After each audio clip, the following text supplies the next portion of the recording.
एक समय की बात है, एक गांव में एक ईमानदार लकड़हारा रहता था। वह रोज जंगल में जाकर लकड़ियां काटता और उन्हें बाजार में बेचता था। एक दिन वह एक नदी के किनारे पेड़ काट रहा था। अचानक उसकी कुल्हाड़ी हाथ से फिसल गई और सीधी नदी में गिर गई। नदी गहरी थी और लकड़हारे को तैरना नहीं आता था।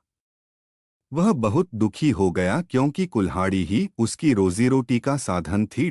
लकड़हारा नदी के किनारे बैठकर भगवान से प्रार्थना करने लगा। तभी अचानक नदी से एक देवता प्रकट हुए।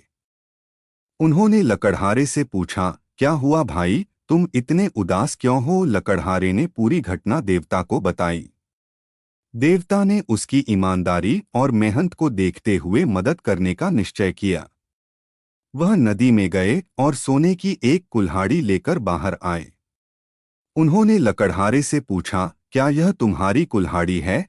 लकड़हारे ने ईमानदारी से कहा, नहीं, यह मेरी कुल्हाड़ी नहीं है।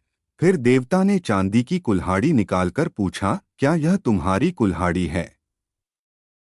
लकड़हारे ने फिर कहा, नहीं, यह भी मेरी कुल्हाड़ी नहीं है। आखिरकार देवता ने उसकी लोहे की कुल्हाड़ी निकालकर पूछा, क्या यह तुम्हारी कुल्हाड़ी है?